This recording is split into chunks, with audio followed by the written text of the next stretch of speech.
Polemiku je izazvalo pre svega predlog strategije o vodama koji bi trebalo da se nađe na nekoj od sednica Skupštine ili na vladi Srbije i da se sve to usvoji. Ono što je, naravno, mnogo toga porazumeva ta strategija, ali između ostalog svakako porazumeva i promenu cene vode. Po onome što iz tog dokumenta vidimo, cena vode bi trebala da bude približna onoj kao što je u evropskim zemljama, a to je negde oko €1,35. Govorim samo za vodu, ne za prečišćavanje otpadnih voda, jer to još najmanje toliko ide u zapadnim zemljama, tako da oni kubik vode plaćaju otprilike €2,5. Da li to treba da se radi ili ne, dosta polemike. Ja moram da iznesem nekako svoje mišljenje. Mi svakako želimo da imamo evropsku cenu struje, evropsku cenu vode i evropsku cenu svega i svačega, a plate u Srbiji, nažalost, ne samo da nisu evropske, nego su, čini mi se, afričke. Sa nekih 350 evra možda prosečne plate da se prate sve one evropske cene, mislim da je jako teško. Možda nije logično da ja kao direktor vodovoda na taj način razmišljam, ali mislim da nije korektno da oni koji su najugroženiji, radnici, penzioneri, da oni snose sav teret čitavih ovih reformi koji se dešavaju u Srbiji. Sigurno da postoji i drugi načini, a s druge strane, očigledno je i nemogućnost javnih preduzeća da investiraju. Znači, ova cena veoma često ne pokriva ni onu prostu reprodukciju, odnosno opšte održavanje života, a kamoli bilo kakvo investiranje.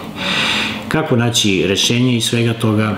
Pa rešenje je verovatno najpre povećanje plata, dovođenje čitavog ovog naroda na neki malo bolji standard, pa tek onda da primenimo sve ove cene. Ovo je priča za Srbiju.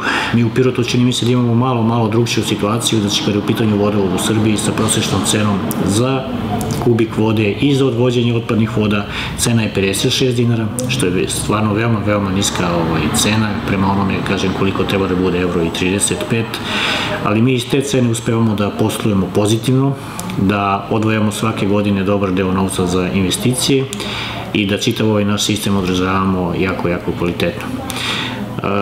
Kažem, to je situacija u Pirotu i sa nekog našeg stanovištva neko preveliko povećanje cena u ovom trenutku nije neophodno. Mi smo zadnji put cenu povećali 1. januara 2015. godine, znači evo sve do sada cena nije menjana. Iako ih bude u nekom narednom periodu, vjerojatno će to biti neka minimalna korekcija, možda samo za onaj iznos koliko poskupi električna energija ili neki troškovi inputi koje imamo. Zadnjih godina mnogo toga urađeno, znači mi smo uspevali da pre svega iz sopstvenih sredstava svake godine negde oko 3 km vodovodne mreže zamenimo. Pre svega azbesta, ali i svih ostalih materijala, znači tamo gde smo imali česte kvarove. Znači, jedan od prioriteta je bio pre svega smanjenje gubitaka, da poštedimo naše sugrađane neprijatnosti da ostaju bez vode i naravno da smo bili ponosni time da su u Pirotu standardi kada je u pitanju vodosnabdevanja poprilično visoki, znači ne smemo da dozvolimo ni par minuta da nema vode, a kamoli par dana kao što se to dešava u drugim gradovima tokom leta. Investiranje je neophodno da bi sistem funkcionisao. Znači, pored sopstvenih sredstava, mi smo ušli u program KFE-a i negde oko 3 miliona evra po tom osnovu ulazi ili je već ušlo u vodovodni sistem. Već smo zamenili dobar deo ulica koje su iz ovog plana i programa, uradili kompletan monitoring naših sistema. Ono što nas čeka, što je u stvari bio povod ulaska u ovaj program, to je pre svega rekonstrukcija crpne stanice Berilovac. Napokon se i tu krenulo s mrtve tačke, u ovom trenutku državna revizija ili komisija radi proveru našeg projekta. Očekujemo možda do kraja godine raspisivanje tendera. Vrednost ovog posla je negde oko €1.000.000 i da podsjetim sve one koji možda nisu upućeni, želja nam je da povremeno zamućenje na izvorištu Krupac eliminišemo, tako da bi, čini mi se, dobili jedan potpuno bezbedan sistem.